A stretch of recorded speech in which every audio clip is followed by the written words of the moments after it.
Ma spécialité à moi, c'est l'acquisition du langage. Donc, on pourrait se demander, voilà, est-ce que le langage, c'est de la biologie ou pas? Donc, oui, on peut répondre oui à cette question. Donc, je vais commencer par une petite intro qui vous dit, ben voilà, qu'est-ce qu'on appelle le langage et pourquoi on peut considérer que c'est de la biologie. Avant de commencer vraiment, ça me fait plaisir si vous posez des questions en cours de route. Donc, n'hésitez surtout pas, hein, si vous avez des commentaires, des suggestions, des questions. Et de temps en temps, peut-être moi, je vous en poserai aussi. Donc, je sais qu'on vous a distribué le polycopier en avance, parce que vous aimez bien prendre des notes dessus, j'imagine.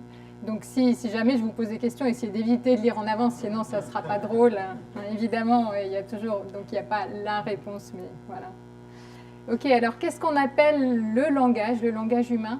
C'est un système qu'on appelle productif, et par productif, on veut dire qu'en fait, on peut construire un nombre de phrases, en l'occurrence infini. Donc la plupart des phrases que vous prononcez tous les jours et celles que vous entendez tous les jours sont des phrases nouvelles que vous n'avez jamais entendues avant. Et pourtant, vous n'avez aucun problème à calculer le sens de ces phrases du moment que vous connaissez le sens des mots. Hein, donc c'est vraiment organisé comme ça en deux étapes. Donc vous avez un lien entre le son et le sens qui se fait au niveau des mots, hein, ou des morphèmes pour utiliser un terme plus technique. Et le sens des mots est arbitraire. Donc si je vous prends un mot que moi j'ai choisi dans le dictionnaire et que je ne connaissais pas, comme coccygrue, si vous ne connaissez pas le sens de ce mot, ben vous ne pouvez juste pas deviner ce que c'est. Hein, en fait, c'est une fadaise en langage un peu médiéval. Et des mots, dans notre vocabulaire d'un adulte moyen, on considère qu'on en a de l'ordre de 50 000 à 100 000 mots. Voilà. Donc il y en a beaucoup, mais ça reste un nombre fini. Et puis les phrases, au contraire, ben pour le sens d'une phrase, vous n'avez pas besoin d'avoir vu une phrase pour connaître son sens. Hein. Vous calculez le sens de la phrase à partir du sens des mots qui la composent, comme par exemple ici, le livre racontait l'histoire d'un chat grincheux qui avait mordu un facteur. C'est véridique, ça a vraiment servi dans une expérience, cette phrase. Et donc si on prend cette phrase et qu'on échange deux mots, et ben, vous voyez que l'histoire change complètement maintenant. Et donc ça montre que c'est vraiment un calcul et pas juste un espèce d'amalgame du sens des mots qui composent la phrase pour obtenir le sens de la phrase. Okay. Alors ce langage, qui est donc ce système productif, il est vraiment spécifique à l'espèce humaine. Donc il y a plein de systèmes de communication dans plein d'espèces animales. Alors il ne faudrait pas confondre les deux. Hein. On n'essaye pas par là de dire que les animaux ne communiquent pas, vous le savez mieux que personne. Il y a tout un tas de systèmes de communication, parfois très élaborés. Mais effectivement, ce système productif, lui, il est vraiment spécifique à l'espèce humaine. Et vous voyez ici, dans les années 60, ce monsieur Eric Lenneberg avait écrit ce livre qui s'appelle Biological Foundations of Language. Il essayait de dire qu'effectivement, le langage est un système biologique comme bien d'autres langages. Et par là, il voulait dire aussi un système qui a donc une caractéristique innée. Il y a une partie du langage qui provient du bagage génétique des êtres humains. Alors, le type d'arguments qu'il exposait à l'époque, ils sont toujours vrais aujourd'hui. Donc, il y a une série d'arguments qui, ensemble, permettent de conclure que oui, il y a quelque chose d'inné dans le langage. Le premier, c'est que le langage est spécifique à l'homme. Donc d'un côté, on voit que chaque fois qu'on rencontre une communauté humaine, ces êtres humains parlent, ils ont un langage. On n'a jamais trouvé une communauté humaine, même en Australie, quand on a découvert les aborigènes au début du XXe siècle, eh bien, tous parlaient. On n'a jamais trouvé une communauté humaine qui ne parlait pas. Quand on regarde les langages des animaux, par exemple le langage des abeilles, hein, qui est un exemple de système de communication assez élaboré, détaillé et tout, eh bien, ce qu'on voit, c'est que le langage des abeilles permet de dire si... Je vais débrancher ça parce que c'est très bruyant. Je le remettrai juste quand j'en aurai besoin. Donc ça permet de parler des sources de nourriture, de la direction où se trouve la source de nourriture, de la quantité de nourriture qu'il y a, des choses comme ça. Par contre, si vous voulez parler de ce qui va faire beau demain, ben vous ne pouvez pas. Hein, donc c'est un langage qui est fermé. Le langage humain, il est ouvert. On peut vraiment parler de n'importe quoi. Quand on manque de mots, on invente des nouveaux mots. Ce n'est pas un problème. Alors après, il y a eu le truc où on dit... les gens ont beaucoup essayé d'apprendre à d'autres espèces animales qui ont un niveau d'intelligence reconnu le langage humain, après tout. Parce qu'on pourrait dire aussi, il y a quand même une composante culturelle dans le langage. Hein, donc les bébés qui sont nés en France et qui entendent du français apprennent le français, ils n'apprennent pas le chinois. Hein, donc il y a quand même un truc qui est appris. Et donc pendant longtemps, les gens se sont dit, finalement, peut-être que les chimpanzés n'ont pas encore développé un système de communication comme le langage, mais ils pourraient l'apprendre si on leur enseignait. Alors, il y a eu plein d'expériences, hein, je ne vais pas vous les raconter en détail, mais il y en a eu des assez rigolotes, hein, genre le couple de psychologues qui ont un bébé et qui se disent on va adopter un bébé chimpanzé et l'élever comme notre bébé. Parce qu'après tout, comment les bébés apprennent à parler dans leur famille? L'expérience s'est finie au bout d'environ 2 ans, parce parce que ça devenait dangereux pour le bébé humain. Alors pourquoi? Parce que le bébé chimpanzé, il avait très bien appris à se brosser les dents, à faire la vaisselle, à aller aux toilettes, à s'habiller, pas à parler. Par contre, à 2 ans, il grimpait très très bien aux arbres. Il s'entendait bien aussi avec son petit frère humain, donc il l'emmenait avec lui en haut des arbres, sauf que le bébé humain, après lui, il ne savait pas redescendre. Donc voilà, ça nous montre bien. Bon, ce n'est pas surprenant, encore une fois, pour des biologistes, ça n'a rien d'étonnant. Mais voilà, les gens ont vraiment fait ce type d'expérience. Et donc, après, même quand on essaye de manière un peu plus plausible, parce que là, en l'occurrence, c'est vrai que les chimpanzés, ils ne parlent pas parce qu'ils n'ont pas le tract vocal qui est fait comme nous. Donc, c'est branché directement, les poumons branchés directement pour respirer par le nez, et puis la bouche, ça sert que pour manger. C'est pratique, ça évite de faire des fausses routes. Donc, l'espèce humaine a payé quand même assez cher pour cette capacité à moduler le son, donc le courant d'air qui passe par la bouche.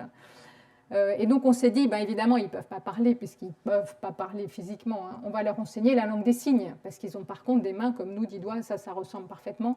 Et ils peuvent apprendre tout un paquet de signes. On peut leur apprendre 500 mots, ça ne pose pas de problème.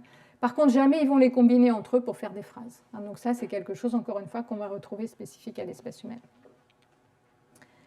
L'autre chose qu'on observe, qui est un facteur important pour décider que c'est inné, c'est cette idée que le langage n'est pas relié à l'intelligence, entre guillemets, dans l'idée qu'il y aurait une capacité générale qu'on pourrait appeler l'intelligence. Alors ça, on l'observe par une double dissociation, c'est-à-dire qu'on voit que certains enfants se développent normalement, mais ont un déficit spécifique pour le langage. C'est des enfants qu'on appelle dysphasiques. Dans une moindre mesure, les enfants dyslexiques, c'est un peu la même chose. Ils ont un petit déficit de langage très faible, qui ne se remarque même pas au moment où le langage oral se développe. Donc à 3 ans, on ne remarque même pas qu'un enfant va devenir dyslexique plus tard, et qui se voit qu'au moment où on doit faire le lien avec l'écrit. Alors ici, je vais vous montrer une petite vidéo, donc c'est là où je dois rebrancher le son. Donc ça, c'est un enfant qui a 11 ans, et qui donc raconte une histoire. Ici, il raconte l'histoire des petits cochons. Il est dysphasique, il a beaucoup de mal à parler, vous allez le voir. Et donc ici, à côté, je vous ai mis un petit extrait de ce qu'il dit. Avec les erreurs en rouge. Demi va raconter les 3 petits cochons. Il était une fois une grand-mère des 3 petits cochons qui dit à les 3 petits cochons. Qui dit allez, 3 petits cochons. Elle dit. C'est dur. Il fait un gros effort pour parler. Mes enfants, vous êtes grands, vous allez dans la forêt pour construire des maisons. Donc il cherche ces mots. En bois, en briques et tout ça. Il ne trouve pas le 3e mot. Les trois petits cochons vont à la forêt et construisent leur cabane. Le premier construit une maison en bois, l'autre maison en feuilles et le dernier maison en briques. Le loup se promène. Voilà. Bon, je ne vous fais pas tout le film, mais donc vous voyez ce que ça donne. Et ça, c'est un enfant qui a une intelligence totalement normale quand on lui fait un test de QI. Donc il n'a pas de déficit particulier, juste sur le langage. Et puis, on trouve le profil inverse, c'est-à-dire des enfants qui ont un retard mental important quand on fait un test de QI, mais qui ont un langage qui est normal ou quasiment normal. Donc ça, c'est juste une illustration ici. Ça, c'est 2 adolescents. Ici, un qui a 17 ans, avec un QI de 50, donc un retard mental important. À la moyenne, c'est 100. Celui-ci, il a 18 ans, avec un QI de 55. Et donc ces 2 adolescents ou jeunes adultes, dans les 2 cas, devaient décrire cette photo que vous ne voyez pas du tout, mais en gros, c'est une photo avec un petit garçon qui regarde un bocal dans lequel il y a une grenouille. Voilà. Et alors, vous avez la transcription de ce qu'ils disent. Celui-ci, il est atteint d'un syndrome qu'on appelle le syndrome de Williams, qui est un syndrome génétique assez rare, et où justement le langage est préservé. Et vous voyez qu'il raconte toute une histoire avec ça. Voilà, il y a beaucoup de vocabulaire, il y a des histoires, il met le ton aussi, donc voilà, son langage est à peu près normal. Le contenu, c'est plus 12 ans, mais la structure, la syntaxe, tout ça est parfait. À côté, ça, c'est un enfant qui est atteint de trisomie 21 Et donc vous voyez qu'il fait des phrases très simples, hein, c'est à peu près toujours la même structure de phrase, le vocabulaire est très pauvre aussi. Voilà. Donc avec le même QI, vous avez un enfant qui a un langage, enfin un adulte qui a un langage normal, et puis un autre, un langage très détérioré par rapport à ce qu'on attendrait d'un jeune de 18 ans. Et alors, en général, quand on voit ça, on se dit, mais alors, c'est quoi son problème? Pourquoi il a un QI de 50? En fait, ils ont des problèmes visuospatiaux très importants. Donc là, par exemple, le même, on lui demande de dessiner un éléphant. Donc vous voyez, ben, ça ressemble à rien, quoi, hein, ça ressemble certainement pas à un éléphant. Si on lui demande là-dessus de pointer du doigt où est la trompe, où sont les yeux et tout, alors ben, il pointe là où il a essayé de les dessiner, mais il n'arrive effectivement pas du tout à les dessiner. Si on lui demande de décrire l'éléphant, il sait tout sur les éléphants, il connaît des mots assez compliqués comme les défenses, etc. Hein, donc voilà. Le langage est bon, mais par contre, capacité visuospatiale très très très atteinte. Hein. Donc ce qu'on a ici par rapport au trisomique qui a un profil assez homogène, le QI est bas parce qu'un peu dans tous les domaines, ils sont en retard. Ici, ces enfants atteints du syndrome de Williams, ils sont très très bons en langage, aussi en interaction sociale, mais il y a d'autres domaines où ils sont vraiment très très très handicapés. Alors qu'est-ce que ça nous dit, ce fait que le langage ne soit pas relié à l'intelligence? Ben, c'est important parce qu'en fait, si on se disait qu'on apprend le langage avec notre mécanisme d'apprentissage général, celui qui sert pour tout, ben à ce moment-là, ceux qui ont un bon mécanisme d'apprentissage général, ils devraient être bons en tout, et ceux qui ont un mauvais mécanisme d'apprentissage général, ils devraient être mauvais en tout, en très gros. Le fait qu'on trouve des enfants très bons pour le langage, mais très mauvais pour le reste, ou vice-versa, ça suggère qu'effectivement, ce mécanisme qui sert à apprendre le langage est un mécanisme spécialisé. Okay. Donc c'est tout simple. On y reviendra plus tard, en fait. Il y a une grande révolution dans les années 50, hein, où avant les années 50, on pensait que l'apprentissage se faisait essentiellement par association, par renforcement. Hein, c'est ce que vous avez vu un tout petit peu dans ce que j'ai vu de la conf d'avant. Et puis ensuite, on s'est rendu compte que non, ça ne permettait pas d'expliquer une grande partie des apprentissages. Et alors, il y a un dernier argument pour justifier le fait que le langage a quelque chose d'inné, c'est ce qu'on appelle les créoles, d'après le créole, qui a été la première langue de ce type qui a été décrite. Et donc, c'est quoi un créole? C'est une langue qui a été inventée par des enfants à partir d'une langue appauvrie qu'on appelle un pidgin, ou en français, on dirait le petit nègre. Et donc, le pidgin, c'est une langue qui est élaborée pour communiquer, pour que des adultes utilisent entre eux pour communiquer quand ces adultes ne partagent pas la même langue. Et ça a été effectivement fait volontairement dans les communautés d'esclaves, malheureusement.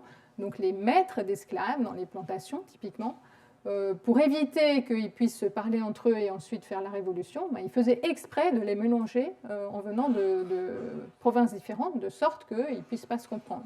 Et donc, entre eux, ils étaient obligés de communiquer en petit nègre ou en faux français, quoi, avec du français qui contenait en gros que les mots qu'on appelle le contenu, donc des noms, des verbes. Hein, par exemple, on peut dire, je ne sais pas quoi, manger pomme, et ça peut vouloir dire soit moi je veux manger une pomme, ou bien tiens, je te donne une pomme, t'as qu'à la manger. Hein, voilà. Et donc, du coup, pour savoir qui a fait quoi à qui, cette fois-ci, ben, on est obligé de regarder le contexte. On n'a pas la syntaxe qui permet de nous donner ces informations.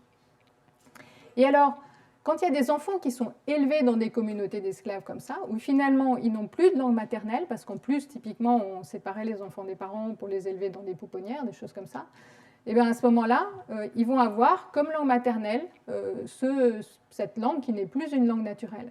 Et ce dont on s'aperçoit, c'est que spontanément, ces enfants vont transformer cette langue appauvrie en une langue naturelle aussi riche que les autres langues qu'on observe. Et donc pour faire ça, ils rajoutent des conjugaisons, des articles, etc. Alors le créole, c'était il y a trop longtemps et les linguistes n'étaient pas là pour regarder comment ça a évolué. Mais il y a eu deux exemples depuis qui ont été bien mieux étudiés. Un premier, c'est le créole hawaïen qui était basé sur l'anglais dans les années 1900. Et donc dans les années 70, quand les gens vraiment s'intéressaient à ça, ils ont pu trouver encore des gens, des personnes âgées qui parlaient le pidgin. Et puis ils avaient évidemment le créole qui était parlé par les jeunes. Hein, donc ils ont pu comparer les deux. Et il y a eu un autre exemple qui a été vraiment observé en temps réel pour le coup. C'est les exemples des langues des signes. Alors la langue des signes, c'est la langue qui est utilisée par les sourds-muets, ça vous savez déjà. Et, la première langue des signes a été inventée en France, en fait, tout près d'ici. Si vous marchez vers le RER Luxembourg, vous passez dans la rue de l'Abbé de l'Épée. Dans la rue de l'Abbé de l'Épée, il y a ce grand mur qui sépare un jardin. Et ben, c'est l'Institut des jeunes sourds. Et encore aujourd'hui, vous avez une école de jeunes sourds à cet endroit-là. Et donc, comment ça a été créé? Ben, c'est plus ou moins dans les années 1780. L'Abbé de l'Épée avait dit à l'époque, les sourds, on les envoie dans des asiles, juste parce que du fait qu'ils ne peuvent pas parler, on pensait qu'ils étaient idiots. Voilà, il dit non, ils ne sont pas idiots, il n'y a pas de raison, leur intellect fonctionne de manière normale.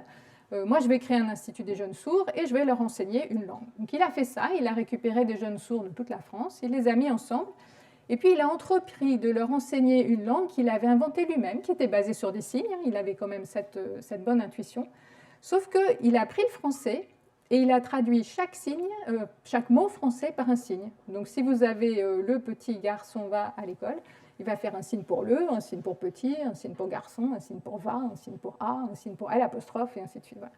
Et ça, ce n'était pas une langue naturelle pour le coup, ça n'avait pas les bonnes propriétés qu'ont les langues typiques. Et donc les enfants n'ont pas appris ça du tout. Par contre, une fois qu'ils étaient ensemble comme un groupe, ils sont partis des quelques signes qu'ils utilisaient à la maison, qui étaient souvent des signes iconiques, on va faire ça pour manger ou ça pour boire, hein, donc on utilise toujours des signes, même quand on n'a pas une langue des signes formelle. Et puis à partir de ces signes qu'ils ont mis tous en commun, ils ont là aussi réinventé tous les phénomènes grammaticaux qui nous permettent de savoir justement qui a fait quoi à qui, de calculer le sens de la phrase. Et donc ça s'était passé il y a très longtemps, ça n'a pas pu être étudié, mais beaucoup plus récemment, en 1980 au Nicaragua, la même chose s'est produite, donc pas de manière volontaire évidemment, hein, c'était un peu par hasard entre guillemets, mais les linguistes l'ont su très vite et sont allés là-bas étudier le phénomène.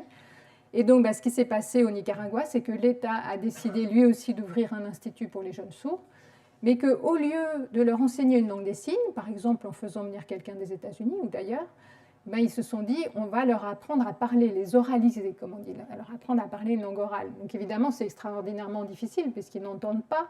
Donc en gros, on leur dit il faut faire O, alors ils voient O, donc ils essaient d'imiter, on leur touche la bouche et tout. Enfin voilà, c'est très très difficile de former des sons juste avec quelqu'un de l'extérieur qui vous dit non, là c'est bon, là c'est pas bon, fais un peu plus comme ci, comme ça, enfin voilà. Donc évidemment, ils n'ont pas beaucoup appris à parler. Par contre, dès l'instant où ils étaient ensemble, ils ont ensemble inventé une nouvelle fois une langue qui a donc vraiment le même type de complexité qu'on va retrouver dans les langues parlées. Les langues des signes, c'est vraiment des langues naturelles au même titre que les langues parlées. Donc voilà, et ça c'est vraiment un argument très fort pour dire que oui, une partie du langage provient de la tête des bébés. Donc un bébé tout seul, ça ne marche pas, mais par contre, des enfants tous ensemble vont recréer ce qui est spécifique au langage, qui est le fait que c'est un système productif. Okay.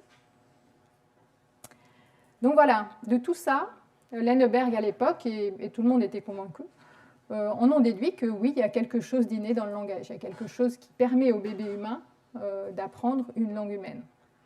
De la même manière qu'ils naissent avec 2 mains et 5 doigts à chaque main. Et donc, il y a un linguiste très célèbre qui s'appelle Noam Chomsky, qui a commencé à écrire dans les années 50, justement, qui est celui qui a déclenché une grande révolution dans les sciences cognitives, en disant on ne peut pas considérer qu'on n'a qu'un système d'apprentissage, parce que justement, si on apprenait tout par association, on ne pourrait pas apprendre le langage. Et donc lui parlait d'un organe du langage. Il disait on a un cœur, on a un foie, on a aussi un organe pour le langage, voilà, qui est aussi spécialisé et qui se développe de la même manière, de manière extrêmement spécialisée, comme tous ces autres organes, et qui va remplir une fonction spécialisée qui est d'apprendre à parler.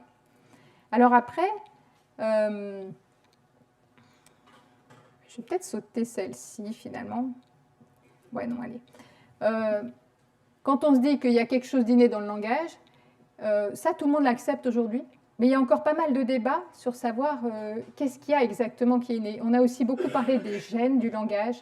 Donc dans les années 90, c'était un truc un peu... on disait, on va trouver le gène du langage. Oui, j'espère toujours. Ceux d'entre vous, voilà, évidemment, vous savez très bien que c'est complètement bizarre.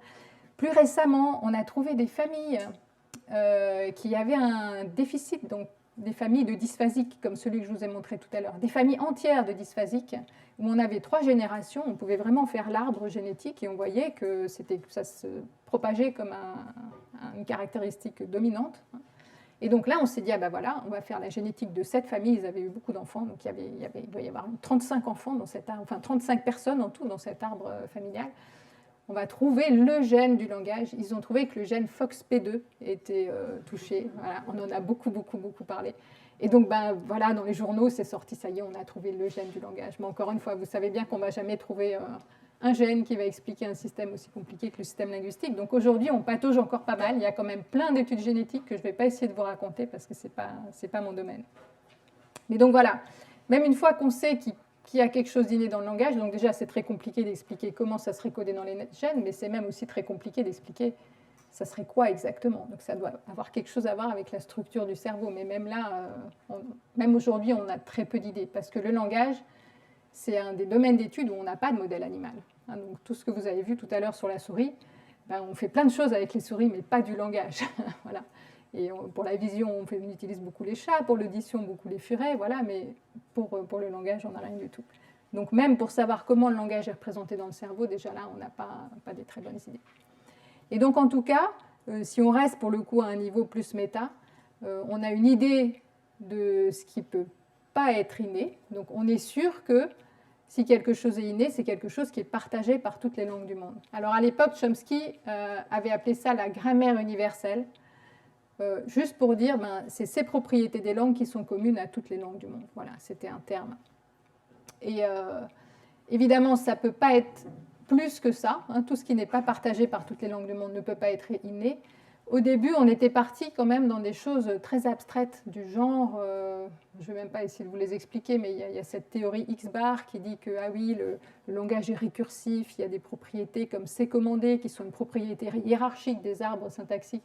Tout ça, c'est des rêves de linguistes. Encore une fois, on ne voit pas du tout comment on va encoder des choses comme ça dans les gènes. Donc dans tous les cas, on est très loin. Aujourd'hui, le type de proposition qu'on a, c'est que peut-être la chose qui est spécifique aux êtres humains qui permet l'apparition du langage, ça serait la capacité à effectuer des calculs récursifs. Donc on est déjà sur quelque chose d'un peu plus général, qui est quand même, encore une fois, très difficile à transférer en structure cérébrale. Donc c'est quoi les structures cérébrales qui permettent les calculs récursifs? On n'a aucune idée. Et ça serait quoi les gènes qui construisent les structures cérébrales qui permettent les calculs récursifs? On n'a aucune idée non plus. Mais donc voilà. Après, des mécanismes d'apprentissage spécialisés, donc le langage c'en est un. Il y en a plein de règnes animal, évidemment. Ce n'est pas du tout quelque chose de spécifique à l'homme, ça, le fait d'avoir un mécanisme d'apprentissage spécialisé. Donc il y en a un que j'aime bien parce qu'il est facile à expliquer, c'est comment les oies sauvages s'orientent. Peut-être que vous le connaissez déjà très bien. En général, les gens ne savent pas. Donc les oies sauvages, certaines espèces sont migratrices. On sait qu'elles s'orientent grâce aux constellations. Elles observent les constellations. On le sait parce que quand il y a des nuages pendant plusieurs jours, elles dévient un petit peu de leur route. Dès qu'il y a une nuit claire, paf, elles reprennent directement leur route. Donc on peut tester tout ça. Et le grand problème, c'est comment est-ce qu'elles font pour s'orienter d'après les constellations. On sait que c'est seulement certaines espèces d'oies, donc on sait qu'il y a une caractéristique innée là aussi, parce qu'on ne peut pas du tout supposer, même si c'était possible de faire, que la carte du ciel serait gravée dans les gènes. Même si on savait comment faire pour encoder un truc tel que la carte du ciel dans les gènes, ce qu'on ne sait pas et qu'on pense qu'il n'est pas possible, de toute façon, la carte du ciel change trop. Donc on a les cartes des Grecs, il y a 2000 ans et un peu, et c'est complètement différent de ce qu'on voit aujourd'hui. Donc il y a forcément un mécanisme d'apprentissage. Effectivement, quand on regarde, ça pourrait être quoi ce mécanisme d'apprentissage? Donc les chercheurs ont trouvé. Et ils savent que dans leur nid, avant d'apprendre à voler, quand ils sont coincés dans leur nid, les bébés oies observent le ciel nocturne. Et si vous êtes déjà allé dans un planétarium, vous savez que souvent, à un moment donné, on vous passe le ciel nocturne en accéléré, et on vous dit, il tourne autour d'un point fixe, c'est l'étoile polaire, donc c'est celle qui représente le nord. Et donc effectivement, les bébés oies disposent d'un mécanisme qui leur permet d'effectuer exactement ce genre de calcul, et donc de calculer le nord à partir de l'observation du ciel nocturne. Et donc, ce que cet exemple, et là encore, on peut le montrer, donc si vous mettez un parapluie au-dessus d'un nid, les bébés oies, après, quand ils sont adultes, ils se perdent. Voilà, ils n'ont pas appris les constellations.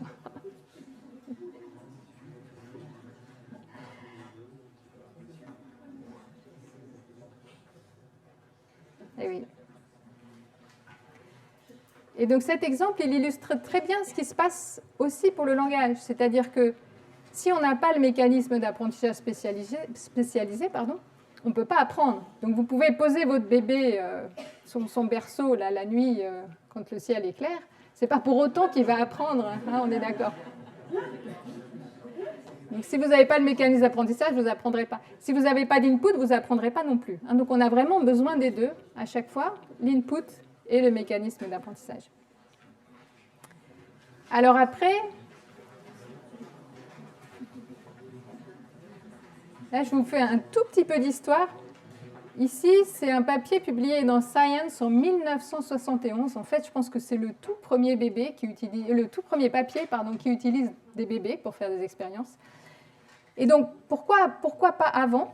Parce qu'avant les années 50, comme je vous disais tout à l'heure, les gens pensaient qu'on apprenait tout avec ce mécanisme d'apprentissage qui était général, qui était l'apprentissage par renforcement.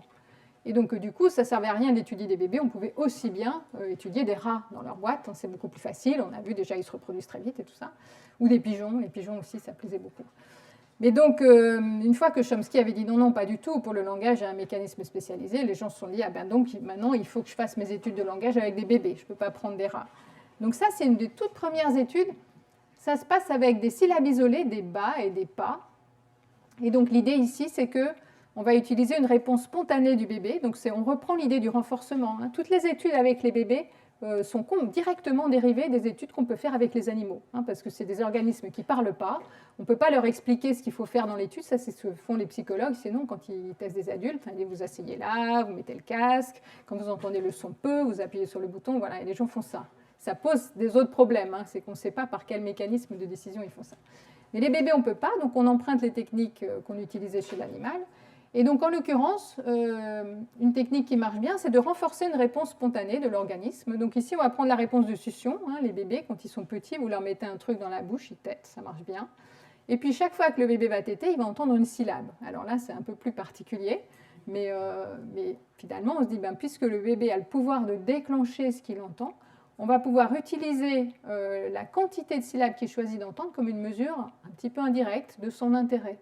Donc, si l'enfant est curieux, il va continuer à téter pour en entendre plus. Une fois qu'il en a assez, qu'il est plus curieux, il va arrêter de téter. Et donc ça se passe ici, l'expérience en deux phases. Donc là, vous avez en abscisse sur l'axe des X simplement des minutes à partir d'un moment précis ici, donc la minute -1, -2, -3, -4, et ensuite +1, +2, +3, +4. Ce moment précis ici, c'est le moment où on a calculé que l'enfant avait atteint un certain critère qui permet de dire que son intérêt a baissé, qu'on appelait l'habituation, encore une fois par analogie à ce qui se passe, toutes les études qui étaient faites en biologie, par exemple avec des vers, des genres de vers, les aplysies.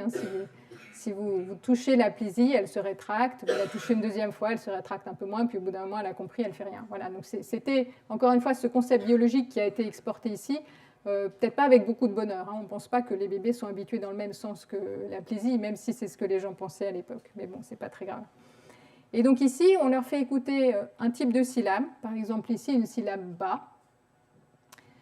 Et donc, on mesure ici le nombre de succions par minute, vous voyez, qui se balade entre 45 et 60, pendant des minutes consécutives, jusqu'à ce qu'on observe 2 minutes basses par rapport à une minute immédiatement précédente qui est haute.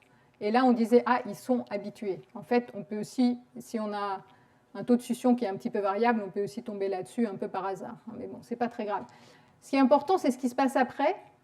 Donc après, une fois qu'on sait que le bébé est à un point un peu bas de sa succion, on a ici, vous voyez, 3 groupes d'enfants. Et un groupe, on va présenter maintenant une autre syllabe qui est la syllabe pa. Et donc, tout simplement, l'idée, c'est que si l'enfant regagne de l'intérêt, il va vouloir en écouter plus et donc augmenter à nouveau son taux de succion. C'est effectivement ce que vous voyez ici. Donc on passe de bas à pas et les bébés, en général, ils ont 1 mois ou 4 mois, ces bébés-là, se mettent à téter plus par rapport à quand ils entendaient toujours la même syllabe ba qu'ils avaient entendue plein de fois. Donc ça nous permet d'avoir un test de discrimination simple. On sait que l'enfant discrimine entre ces deux syllabes ba et pa. Là où ça devient plus intéressant, c'est que vous avez ici, vous voyez, il y a des petits chiffres, en fait. Ce qui fait la différence entre un ba et un pa, donc les deux, c'est de la voyelle A. Pour faire le be et le peu, dans les deux cas, vous fermez les lèvres, be, peu, voilà. Et la seule différence entre les deux, c'est le décalage temporel entre le moment où vous ouvrez les lèvres et le moment où vous commencez à faire vibrer vos cordes vocales pour faire le A.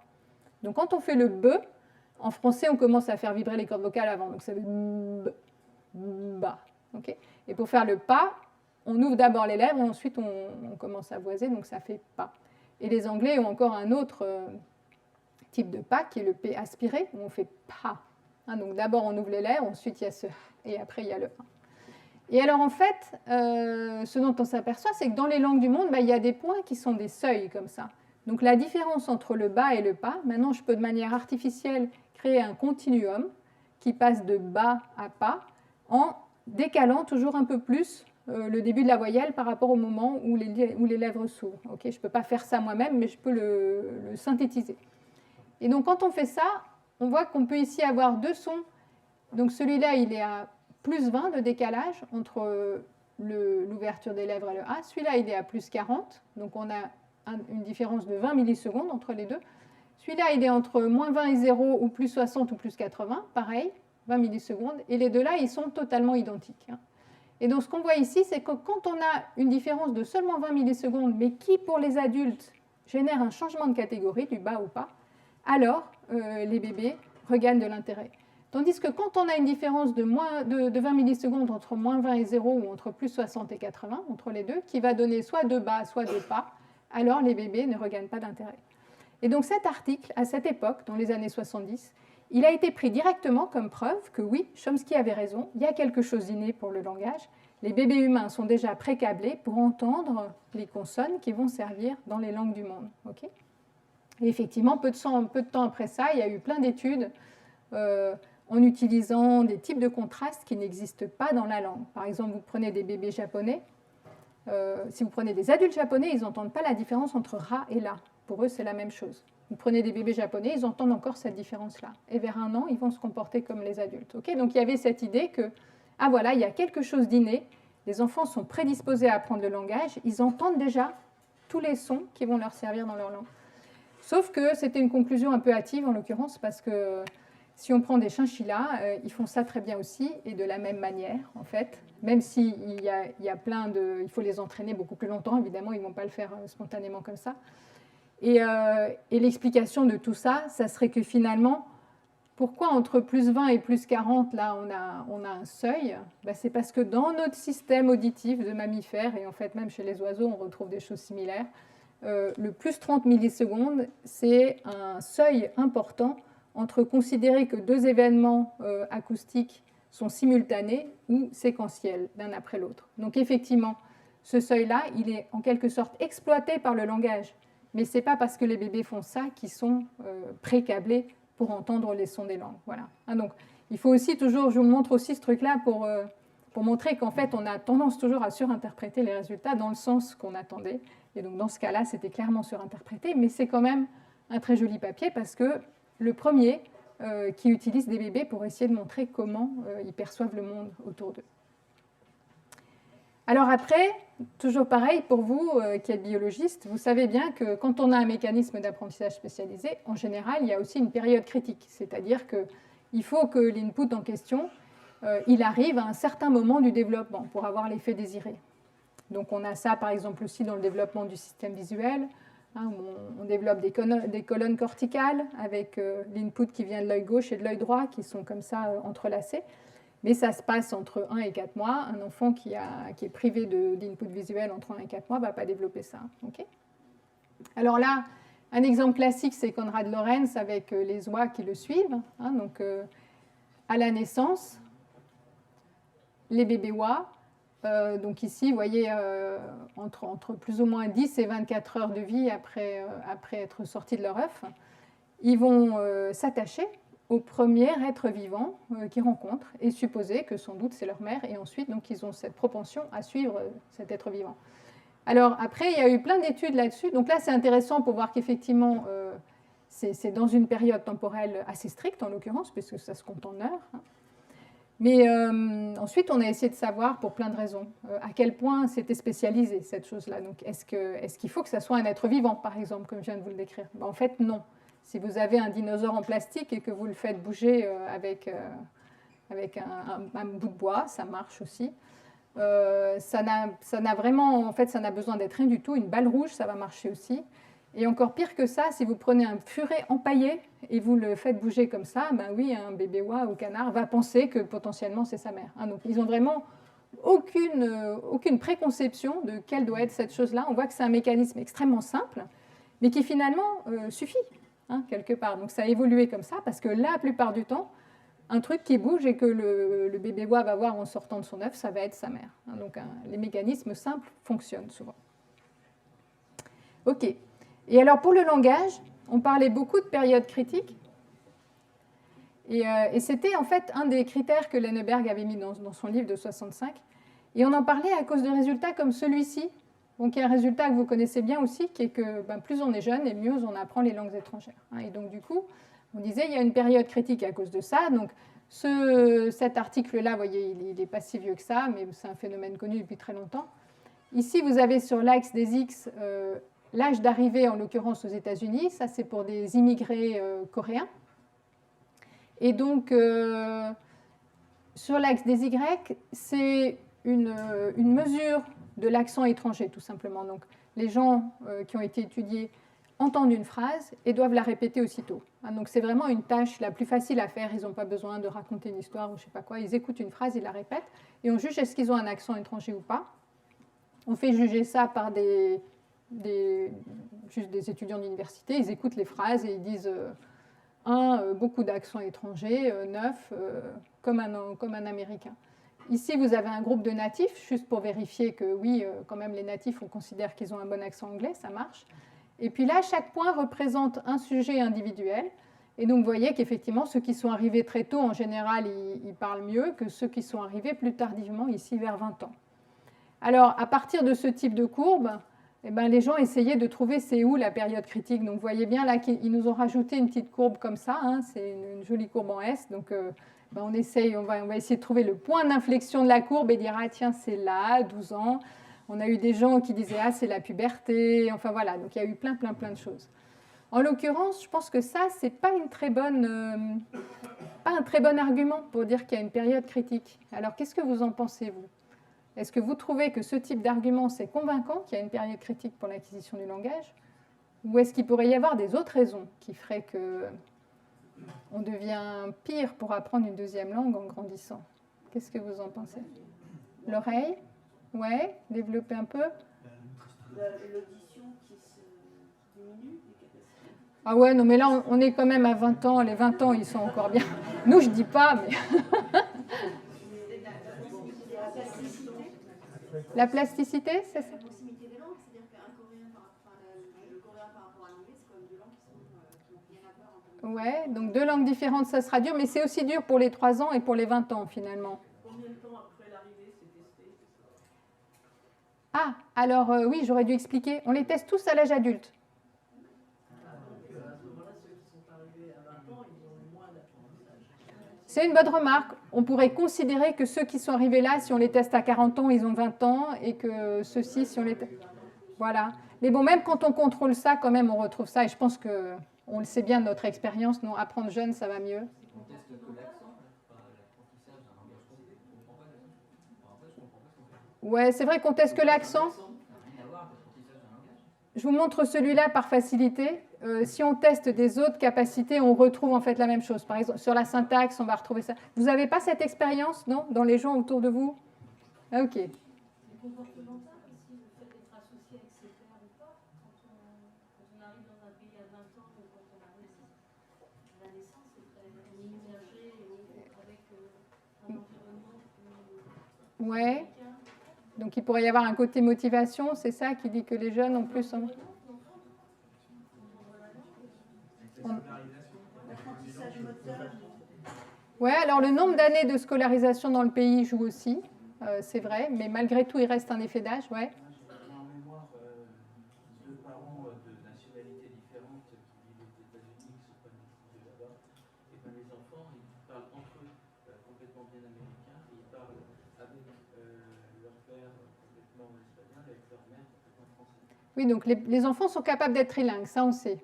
Quand ils sont trilingues de naissance, ça marche très bien. Et donc tout de suite, Ouais. ça marche super bien. La question, c'est que si on démarre une deuxième langue un peu plus tard, on est moins bon. Ça, quand même, pour le coup, ce graphe le montre, mais plein d'autres graphes aussi.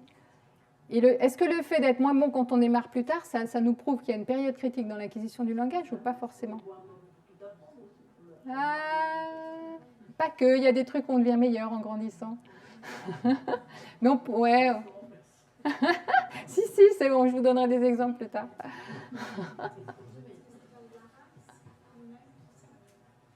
Un truc lié à la prononciation, c'est ça? Ça pourrait, mais tout ça, finalement, on serait toujours dans les périodes critiques. En fait, moi, je trouve la grosse critique... Ah, il y a encore une suggestion? Oui, alors là, pour le coup, on est dans la période critique. On dit, bah voilà, à la naissance, c'est plus plastique. Plus on grandit, moins c'est plastique, et donc ça marche moins bien. Mais en fait, pour ce cas particulier... Pardon ? Peut-être une priorité maternelle par rapport à l'éducation initiale. Donc une difficulté quand même d'apprendre un deuxième langage, pas comme un premier. Ok, donc ouais, là, vous vous approchez, en fait, ça chauffe, c'est bien. Donc, en fait, vous êtes en train de dire, ben, on a appris la première langue, et donc, du coup, c'est un peu plus difficile d'en apprendre une autre par-dessus. Ben oui, il peut tout à fait y avoir des phénomènes comme ça, qui seraient en fait un phénomène d'interférence entre les deux langues. Et là, on a l'idée encore des langues qui seraient plus proches ou moins proches. Hein. Donc, plus elles sont éloignées, plus l'interférence devrait être grande. Mais donc, effectivement, c'est possible. C'est possible que la raison pour laquelle les 20 ans ont plus de mal que les 3 ans, ben, c'est parce qu'ils sont déjà devenus des très bons spécialistes de leur langue maternelle. Et donc, du coup, ben, c'est plus difficile de revenir en arrière pour se respécialiser pour une autre langue. Et ça pourrait tout à fait expliquer ces effets d'âge dans l'apprentissage d'une deuxième langue sans pour autant avoir besoin d'une période critique. Et juste pour vous en convaincre et pour vous encourager à apprendre des deuxièmes langues, voilà un autre graphe qui représente la même chose. Cette fois-ci, c'est sur des millions de personnes, mais c'est un simple questionnaire. Hein. Donc, on demande aux gens d'auto-évaluer leur performance en anglais. Ici, c'est avec des Chinois et là, avec des Espagnols. Les différentes courbes que vous voyez ici, c'est le nombre d'années d'études qu'ils ont fait aux États-Unis. Donc, effectivement, c'est ce qu'on disait tout à l'heure. Hein. Plus on a étudié, ici, ils sont allés à l'université. Ici, ils ont fait moins de 5 ans d'études dans le pays. Plus on a étudié dans le pays d'accueil, pardon, et meilleure est la performance dans la langue. Ce n'est pas étonnant. Mais malgré ça, vous voyez que ces 5 courbes se suivent et continuent à baisser. Et cette fois-ci, si vous regardez l'axe des X, vous voyez que ça va de 0 à 60 ans. Donc à 40 ans, vous êtes meilleur, à 20 ans, vous êtes meilleur qu'à 40 pour apprendre une deuxième langue. Donc ce n'est pas que les 20 ans étaient tout en bas. Hein, ça peut aller encore plus bas. Et à 40 ans, vous êtes meilleur qu'à 60. Donc en fait, la conclusion, c'est qu'il n'est jamais trop tard pour commencer à apprendre une deuxième langue, ou une troisième, ou une quatrième. Il vaut mieux commencer aujourd'hui que d'attendre 20 ans. Oui, non, mais il n'y a pas de zéro. Il n'y a pas vraiment de zéro. On apprend toujours. En plus, ça vous fait travailler vos neurones, c'est bon pour la santé. Ouais. D'enfants qui ont appris rapidement deux langages, soit par cuisine maternelle, soit parce qu'ils ont immigré à un certain âge, que c'est plus facile pour eux d'apprendre une troisième langue. Souvent, parce que on maîtrise très bien deux langues, troisième, quatrième langue, ça vient. Ouais. Ben là, en fait, déjà, on est un peu dans l'anecdote. Je suis d'accord avec vous, mais il n'y a pas une bonne étude qui montre ça, mais je suis totalement d'accord avec vous que ça a l'air d'être comme ça. C'est compliqué à prouver. Après, on a une autre difficulté. Donc, si on parle de personnes qui parlent deux langues parce qu'ils ont grandi dans une famille bilingue, par exemple, c'est bien. Ensuite, si on parle des gens qui ont déjà réussi à très bien apprendre une deuxième langue et ils sont aussi bons pour la troisième et la quatrième, c'est peut-être juste les gens qui étaient très bons en apprentissage du langage. Donc là, on n'a pas un groupe contrôle adapté pour le coup. Mais on n'a pas de réponse à ça. On ne sait pas si c'est vrai que quand on parle de langue, c'est plus facile d'apprendre une troisième. On ne sait pas pourquoi. C'est possible que ça soit vrai. Ça pourrait, il y aurait plein de pistes possibles en fait. Il y a eu aussi des claims comme quoi les gens qui sont bilingues sont meilleurs aussi dans d'autres choses. Ils sont meilleurs à inhiber une stratégie. En musique, je ne l'ai pas entendu pour le coup, mais c'est possible que oui. Mais ils seraient meilleurs en fait à switcher de stratégie. Et après, c'est des effets qui sont assez faibles. C'est-à-dire que si on les teste sur un groupe, mettons 50 bilingues, 50 monolingues, on va trouver l'effet une fois sur 3, un truc comme ça. Donc c'est un effet qui a l'air d'être réel, mais quand même petit. Et l'explication pour cet effet, si elle est correcte, ça serait de dire que les bilingues, ils sont très habitués à switcher d'une langue à l'autre, à faire du code switching, comme on dit. Et parce qu'ils sont habitués à switcher, c'est comme jongler, en fait. Ils font beaucoup de gymnastique mentale qui les conduit à inhiber, par exemple, les mots d'anglais parce qu'ils sont en train de parler français, ou à inhiber les mots français parce qu'ils sont en train de parler anglais. Et donc, toute cette gymnastique mentale, il y a des hypothèses qui disent qu'en fait, on peut l'utiliser aussi dans d'autres domaines. Et donc, quand on a besoin d'inhiber une stratégie pour passer à une autre stratégie, parce que les règles du jeu ont changé sans qu'on le sache, on va être un peu plus rapide quand on est bilingue. Aussi qu'on vieillit mieux. Donc, on a moins de risques d'Alzheimer et de choses comme ça. Après, c'est difficile à vraiment... c'est difficile d'enlever tous les facteurs confondants. Parce que voilà, si on prend des personnes âgées et on appelle bilingues toutes celles qui utilisent régulièrement leurs deux langues, ben ça, c'est au moins des gens qui ont deux interlocuteurs différents. Quoi. Et on sait que le réseau social joue énormément aussi dans les risques d'Alzheimer, etc. Donc voilà, c'est un peu compliqué. Hein. Mais c'est des questions très intéressantes. Et donc voilà, on a ce problème que pourquoi on a du mal à apprendre la deuxième langue? Peut-être il y a vraiment un effet de période critique ou peut-être il y a de l'interférence entre les langues. Alors là, c'est là où il ne faut pas regarder plus loin. Est-ce que vous avez des idées de comment on pourrait faire pour tester ça? Est-ce que donc des expériences naturelles en fait, parce qu'évidemment, l'expérience de la période critique, vous la connaissez, on prend un bébé, on le prive de langage et on regarde si ensuite on lui remet du langage quand il a 6 ans, 12 ans, 18 ans et on regarde comment il apprend. Donc ça, on ne fait pas expérimentalement. Okay, donc est-ce qu'il y a des expériences naturelles qui vous permettraient de résoudre? Quelqu'un peut rechanger de pays, mais en étant très jeune. Oui. Je ne sais pas à quel âge. Oui, c'est une très bonne idée. Il commence à apprendre une certaine langue, ensuite il change de pays, il oublie la première langue, il apprend une deuxième. C'est ça? Oui, excellente réponse. Donc les enfants adoptés, c'est un cas comme ça. Et on peut étudier tout un groupe d'enfants adoptés et voir, donc on pose 2 questions. Un, c'est est-ce qu'ils sont parfaits dans la deuxième langue, dans la langue d'accueil? Donc on va les prendre aussi tard que possible, si possible, genre après 10 ans, un truc comme ça. Et puis 2, est-ce qu'il reste quelque chose de la langue maternelle? Donc oui, j'ai des données là-dessus à vous montrer. Il y a des autres cas qui sont intéressants, dont on a un petit peu parlé tout à l'heure. Des idées? Ouais. Les sourds, exactement. Donc on peut avoir des cas d'enfants sourds qui sont nés dans une famille d'entendants, qui ne sont pas dans une grande ville où il y a une école des sourds, et qui du coup vont être élevés sans langage.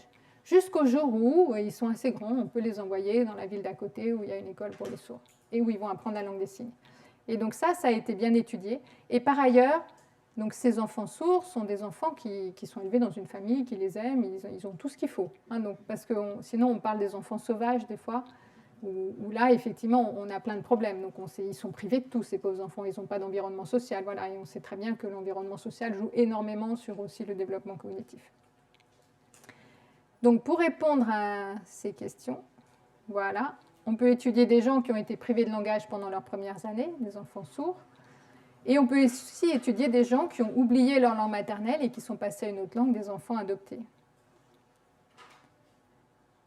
Alors sur les enfants sourds, donc ici je vous présente juste une étude qui répond en fait aux 2 questions. Et donc là encore une fois, c'est une tâche toute simple, comme celle de tout à l'heure sur l'accent étranger.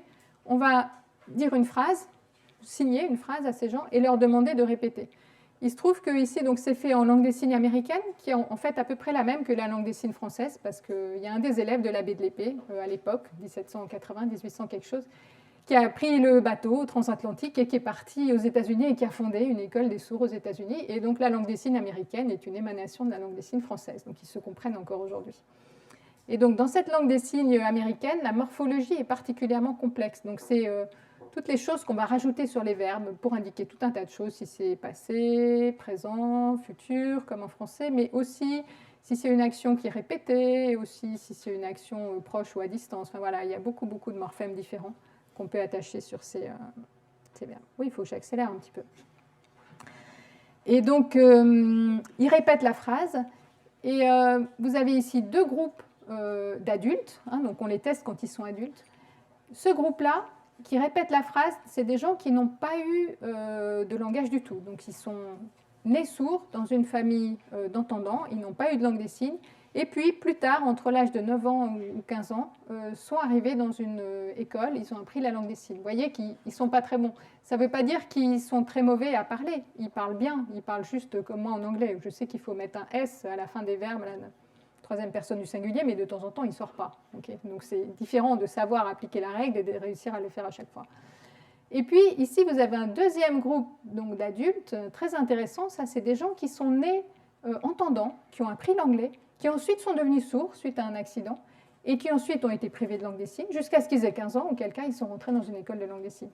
Et vous voyez que ceux-là, leur langue des signes est parfaite. Donc le fait d'avoir eu de l'anglais entre 0 et 6 ans, ça leur permet d'avoir une langue des signes parfaite. Donc là, on est vraiment dans de l'évidence pour la période critique. C'est-à-dire il faut qu'il y ait du langage chez l'enfant très jeune. On ne sait pas exactement quand, mais peut-être entre 0 et 6 ans. Et ça, c'est le cas des enfants coréens, adoptés en France entre l'âge de 6 et 10 ans. Donc leur coréen est parfait. Et donc on voit 2 choses sur ce graphe. Un, c'est que leur coréen est parfait avant qu'ils viennent. Ensuite, ils apprennent le français. On les teste quand ils sont adultes. Ça, c'est juste de l'imagerie cérébrale où on regarde quelles zones sont activées quand ils écoutent du coréen? Ici, en gros, c'est juste les zones auditives. Il n'y a aucune zone du langage activée. C'est pas mieux que le japonais ou le polonais, qui sont deux langues qu'ils n'ont jamais parlé de toute leur vie. Donc apparemment, il ne reste rien du coréen. Aussi quand on fait des tests comportementaux. Et leur français est parfait. Et on le voit en imagerie cérébrale ou aussi en tests comportementaux. Donc oui, on peut changer de langue. Donc on peut être parfait dans une deuxième langue à condition d'oublier la première, qui est quelque chose que tout le monde n'aura pas forcément envie de faire. Il y avait une question là-bas. Oui, pour la diapo précédente, Oui. la taille des échantillons est importante parce que la deuxième situation, elle n'a pas été si fréquente que ça. Non, tout à fait. Il faudrait que je regarde. Ce n'est pas des gros échantillons, c'est vrai. Sur les enfants coréens, il y en a plus, parce que c'est possible de trouver une trentaine de cas comme ça. Voilà. Ouais, le premier, il faudrait que j'aille voir, c'était, vous voyez, Nature en 2002. À l'époque, c'était vraiment très, très important. Mais c'est une bonne remarque. C'est pas facile à trouver. Par contre, vu la taille de l'effet, en fait, voilà, c'est pas trop inquiétant. OK. Et donc, dans le temps qui reste, je vais juste vous présenter un exemple des recherches qu'on fait aujourd'hui, donc ici au Baby Lab de l'école normale. Et la question qu'on pose, c'est comment font les enfants pour apprendre le sens des mots? Et donc l'idée toute simple que les gens ont en général, c'est que les enfants apprennent les mots parce qu'on dit oh, regarde, c'est un pointeur. Voilà, pointeur. Et donc ils apprennent pointeur, ça. Voilà. Et donc il y avait cette idée, on revient encore à l'apprentissage associatif. Hein. Ils voient un pointeur, ils entendent le mot pointeur et ils ont conclu que ça veut dire pointeur. Sauf que, si vraiment on pousse ça jusqu'au bout, alors si on prend un enfant qui a un déficit sensoriel, cet enfant devrait avoir du mal à apprendre. Et donc il y a cette étude qui a été très célèbre par Barbara Landau et Laila Gleitman, vous voyez, publiée ici en 1985 dans un livre. Ils ont étudié une enfant aveugle et ils ont montré que non seulement son vocabulaire avait un développement complètement normal, mais qu'en plus, elle connaissait la différence entre des verbes comme voir et regarder, donc deux verbes de perception visuelle, alors qu'elle-même n'a pas de perception visuelle, un perception active et l'autre perception passive. Et donc, ils se sont dit comment c'est possible. Donc, elles ont pris toutes les vidéos, elles avaient tout filmé de cette petite fille, toutes les vidéos de cette petite fille où le mot voir était prononcé, où le mot regarder était prononcé, et elles ont cherché qu'est-ce qu'il y avait dans l'environnement, il n'y avait rien. Par contre, dans les phrases, il y avait un peu quelque chose, c'est-à-dire qu'il y a certains types de phrases où on peut mettre à la fois voir et regarder, des autres phrases où on peut mettre soit voir, soit regarder. Et donc, avec des exemples plus faciles à mettre en œuvre, c'est ce qu'elle a appelé l'hypothèse d'initialisation syntaxique. Si vous prenez deux verbes ici comme penser et donner, penser, qui est un verbe de penser, il sera très content dans une phrase comme ça, où il va avoir comme complément une proposition entière, parce qu'on peut penser un événement entier. Et un verbe comme donner, qui est un verbe de transfert, il sera très content dans une phrase de ce type, où on va avoir trois arguments, hein, donc la personne qui donne, la chose qui est donnée et la personne qui reçoit. Et en fait, on ne peut pas inverser les structures et les verbes, ça ne marche pas. Et ça ne marche pas juste, c'est pas juste en français que ça ne marche pas, ça ne va pas marcher dans toutes les langues du monde, parce que, effectivement, ça fait partie du sens de penser, qu'on peut penser un événement entier, mais pas du tout de donner. On ne peut pas donner des événements, ce n'est pas possible, c'est un verbe de transfert physique. Et la seule manière dont on peut donner un sens à une phrase comme ça, il pense un livre à son frère, ça serait de penser qu'on est dans un monde où la télékinésie existe et où je peux transférer un livre à mon frère par la puissance de ma pensée. Voilà. Donc vous voyez qu'en fait, il y a une partie du sens du mot qui se trouve dans la structure de la phrase. Et donc, l'idée de Laila Gleitman, c'était de dire peut-être que les bébés font exactement ça, ils utilisent la structure des phrases pour deviner le sens possible des mots. Donc c'est vraiment, à l'époque, hein, tout le monde lui a sauté dessus, ils ont dit non, pas du tout, c'est pas comme ça qu'on apprend, d'abord on apprend les sons, après on apprend les mots, après on apprend la syntaxe. Là, elle était en train de dire, j'utilise la syntaxe pour apprendre le sens des mots. Hein, donc vraiment, elle a eu beaucoup de mal. Mais elle a raison, en fait. Et pour donner un exemple encore plus simple, si on prend un mot inventé, comme jorime, ici en français, si je vous dis je jorime, vous pouvez inférer, vous les adultes francophones, que jorime est un verbe. Et probablement, ça réfère à une action. Ça ne marche pas à 100%, mais c'est quand même une bonne hypothèse de départ. Si je vous dis une jorime, jorime est un nom, et donc probablement, ça va référer à un objet. Et donc, est-ce que les enfants peuvent faire ça à 18 mois? On peut montrer que oui. Je vais essayer de vous montrer une petite expérience. Donc cette fois-ci, c'est encore une expérience d'habituation, où on va mesurer la surprise du bébé avec son comportement. Cette fois-ci, c'est du simple temps de regard. Donc, ils ont 18 mois, ils sont assis sur les genoux de leurs parents, et puis ils ont juste un écran face à eux. On leur présente une petite vidéo où ici vous allez voir un pingouin qui saute et ils vont apprendre un nouveau mot, le mot doripe. Si j'y arrive. Voilà. Hop. Oh, regarde, elle doripe. Tu la vois qui doripe? Et ça continue pendant 45 secondes, ou jusqu'à ce que l'enfant regarde ailleurs pendant plus de 2 secondes. Auquel cas, il nous dit, bon, ça y est, j'en ai marre, on peut passer à autre chose. Quand il a regardé ailleurs, on passe la deuxième vidéo, ils apprennent un deuxième mot. Oh, regarde, c'est une bamoule. Tu la vois, la bamoule? Continue pendant 45 secondes. Quand ils en ont marre, on présente à nouveau celle-ci, puis à nouveau celle-là, puis à nouveau celle-là, jusqu'au moment où leur temps de regard a baissé par rapport à ce qu'ils faisaient avant. Donc toujours cette idée d'habituation, entre guillemets. Et donc, bah, vous les adultes, vous avez appris de nouveaux mots. Hein. Elle doripe, donc ça veut dire quoi, doriper? Voilà. Et là, c'est une bamoule, donc bamoule, ben, ça veut dire pingouin, ok. Et la question, c'est est-ce que les enfants font la même inférence? Ils ont 18 mois, on ne peut pas leur demander directement. Hein. Donc comment faire pour tester ça? Ben, l'idée, c'est toute simple. Au moment où ils nous ont montré que ça y est, ils ont assez vu ces vidéos, leur temps de regard a baissé, eh ben, on va simplement échanger les bandes son des 2 vidéos. Donc maintenant, ils vont voir le pingouin qui saute et ils vont entendre « Oh, regarde, c'est une bamoule ». S'ils ont appris que bamoule, ça veut dire pingouin, tout va bien, il y a toujours un pingouin ici. Okay. Et là, ils vont voir ce pingouin qui tourne, ils vont entendre « Oh, regarde, elle doripe ». Et alors là, pour le coup, ils devraient être surpris parce que si doriper, ça veut dire sauter en faisant des sauts périlleux, comme ça, il n'est pas en train de faire ça. Donc en fait, on attend de la surprise ici et pas là. Et les résultats ici montrent qu'effectivement, c'est ce que les enfants voient. Donc là, vous avez le temps de regard moyen en secondes. Ça, c'est pendant les 2 derniers essais avant qu'on change. Donc quand ils commencent à en avoir marre, vous voyez que pour les 2 groupes d'enfants, mais ils sont autour de 13-14. Et puis ça, c'est pendant les 2 essais où on a changé. Pardon. Et quand ils entendent « c'est une bamoule » sur la vidéo du pingouin qui saute, ils ne sont pas particulièrement surpris. Quand ils entendent « elle doripe » sur la vidéo du pingouin qui tourne, là, pour le coup, ils sont surpris. Et ce qu'on mesure ici, c'est l'interaction entre les 2 conditions. Okay.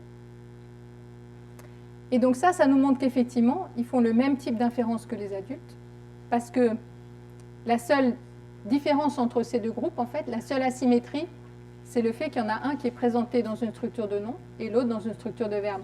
Si je vous présente à nouveau ça, tout est totalement symétrique. Hein. Et les mots doripe et bamoule, tout ça, ils sont échangés, les actions aussi, tout est contrebalancé là-dedans. Et donc la seule asymétrie, elle vient du fait qu'ici, c'est elle quelque chose et là, c'est une quelque chose. Et si cette asymétrie a un effet sur le comportement des enfants, c'est bien qu'ils ont eux aussi utilisé le contexte des mots. Ouais.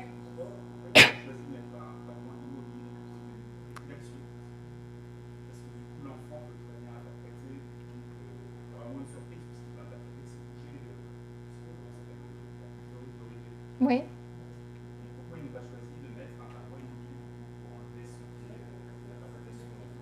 Donc juste un pingouin immobile pour dire « Oh, regarde ». Le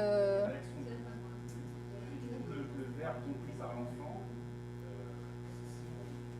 je pense qu'il comprend les verbes comme ça, ne sera pas interprété comme compris par exemple. C'est vrai, on aurait pu faire plus simple, c'est une bonne remarque. On n'arrive pas à faire la différence entre les enfants qui auraient assimilé ça au verbe de soulever, on a moins de surprise potentielle. Tout à fait. Tout à fait. On aurait pu faire plus simple. Après, en fait, disons, ce type de mesure est vraiment pas très fin, hein, parce que c'est le nombre de secondes qu'ils choisissent de regarder. Après, les enfants, des fois, ils pensent à autre chose. Des fois, ils se retournent. « Oh, maman, t'as vu ça? Ah, trop tard, c'est parti. » Donc, voilà. Mais oui, on aurait pu faire plus simple. C'est une bonne remarque. Et donc, juste une dernière expérience, parce que j'arrive à la fin de mon temps, n'est-ce pas? La question suivante, c'est ça nous dit juste en gros, ils sont très malins, ces bébés de 18 mois, ils ont déjà appris en français c'est quoi un contexte de nom, c'est quoi un contexte de verbe. Mais ce qui nous intéresse vraiment dans le domaine, c'est d'essayer d'avoir la réponse à comment est-ce qu'ils ont fait pour apprendre des contextes de nom ou de verbe, ou en général, comment ils font pour apprendre le langage. Et donc ici, il y a une hypothèse toute simple, qui est de dire que les enfants pourraient apprendre quels contextes correspondent aux mots d'action et aux mots d'objet, juste en utilisant un petit nombre de mots qu'ils connaissent déjà.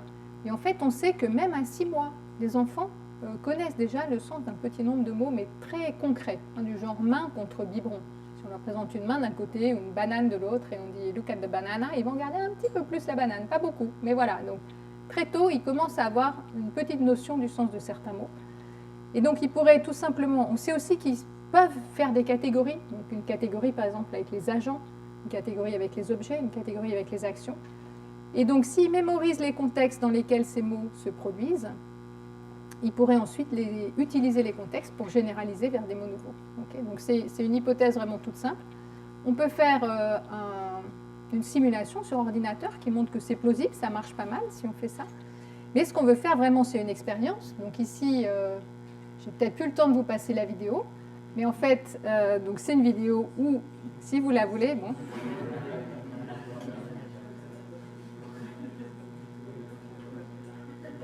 Tiens, regarde qui revient. C'est Colapin. Il a entendu Copoule rire. Colapin appelle Copoule. Youhou! Dis, tu me racontes ton histoire? Monte dans 4 acteurs avec Calibre. Oh!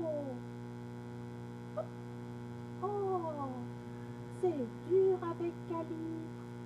4 acteurs est trop haut. Oups, pardon. Ok. Donc voilà, vous avez vu la vidéo. Les enfants, ils ont plus de chance que vous, ils regardent ça pendant un peu plus longtemps. Et parce qu'ils adorent ça, évidemment. En fait, on leur fait regarder à la maison pendant 3 jours avant de venir. Petite vidéo de 5 minutes.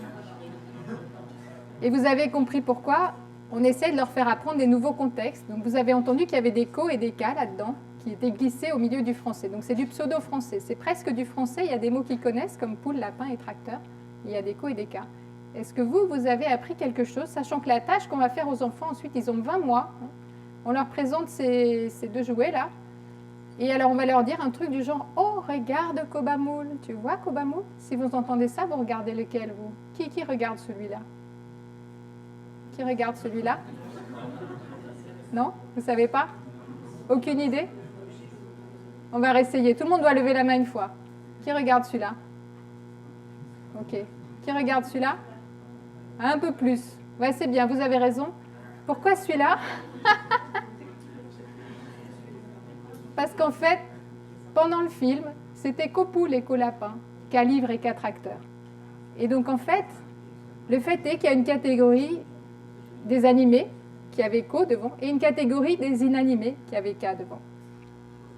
Et alors, est-ce que les bébés de 20 mois font ça? Ben, la réponse est oui. Donc ici, on va mesurer leur comportement avec un eye tracker, donc un oculomètre. Il y a une petite pastille qui est collée sur leur front qui nous permet de trouver l'œil facilement. On calibre au début et on sait où l'enfant regarde, gauche-droite. Donc quand ils voient ces 2 objets l'un à côté de l'autre sur l'écran et qu'on leur dit « Oh, regarde Cobamoule » avec celui-ci, eh bien on voit qu'à partir du moment où le « co » est prononcé, ils vont regarder plus ici vers l'animé que quand ils ont entendu « Oh, regarde Kabamoule », auquel cas ils vont regarder plus ici vers l'inanimé. Okay. Donc ce qu'on voit là-dessus, ça nous montre qu'effectivement les bébés très jeunes à 20 mois sont capables d'utiliser des mots qu'ils connaissent pour repérer dans quel contexte ils se produisent, et ensuite d'utiliser ces contextes pour inférer le sens probable d'un mot nouveau, ici Bamoul ou Doré. Et voilà, je vais m'arrêter là parce que c'était déjà trop long.